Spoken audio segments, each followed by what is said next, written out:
Que decepção, rapaziada. Que decepção. Fim de jogo em São Januário, Vasco 1, Juventude também 1. Um jogo muito feio, muito feio. Se pudermos falar que teve alguma coisa boa no jogo, foi os gols. Foi o primeiro tempo ali, até os 20 minutos de jogo do primeiro tempo, foi um jogo que ainda prometia alguma coisa, mas depois disso, foi um show de horrores.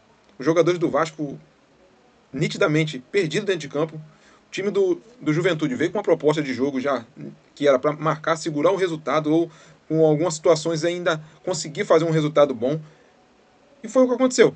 Um erro individual ali da defesa do Vasco, onde o Maicon não consegue acompanhar o jogador do Juventude, o Piton também não faz a cobertura, não faz a leitura certa da jogada, não faz a cobertura, o jogador faz o primeiro gol logo com os 3 minutos de jogo do primeiro tempo. O Vasco, a partir daí, começou a melhorar um pouco no jogo e conseguiu o empate com o Dimitri Payet. Uma jogada onde o Maxime Domingues, que fez até uma partida razoável, até boa, para razoável, vamos dizer assim, e conseguiu ali uma roubada de bola onde o Payet consegue fazer um belíssimo gol. Mas até então, Hugo Moura chutando várias bolas de fora da área, o Léo Jardim fazendo milagre, como sempre. E o lance capital do jogo é o Souza, no final do jogo, entra no lugar do Esforza, que foi muito abaixo hoje, saiu de campo até chateado pela vaia da torcida.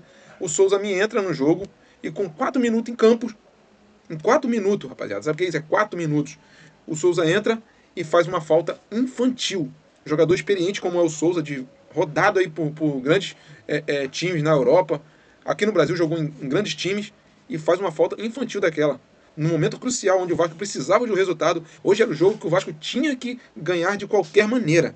O Vasco tinha que ganhar esse jogo. Com todo o apoio da torcida, 30 dias que não jogava em São Januário, e o Vasco decepcionou.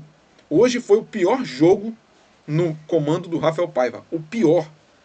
E eu não boto só a culpa no Rafael Paiva, não. Boto a culpa nos jogadores também. Porque os jogadores têm que saber fazer a leitura dentro de campo.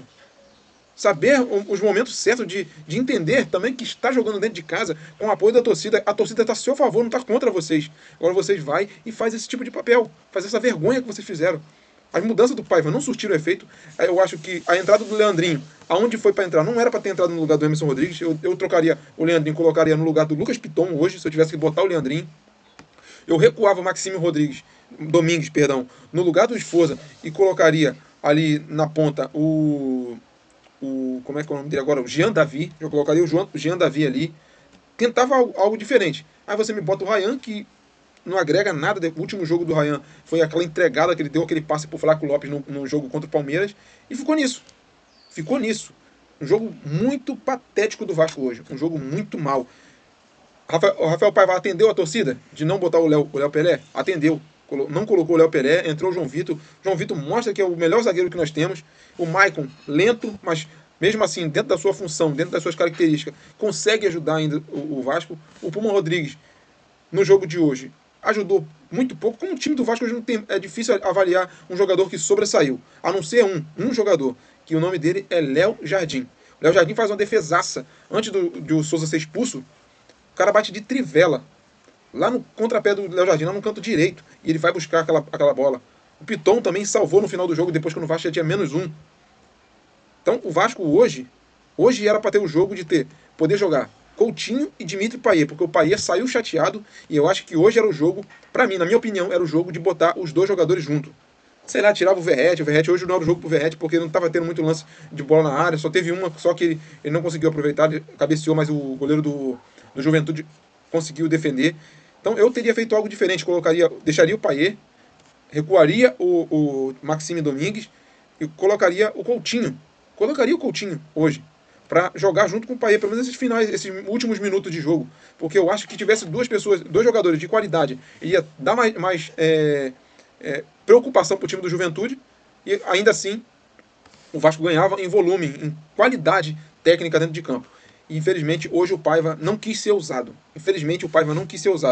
Ah, mas você pode me perguntar, mas o Vasco não tem peças suficientes para jogar? Cara, é o que ele tem. E o que ele tem que saber trabalhar.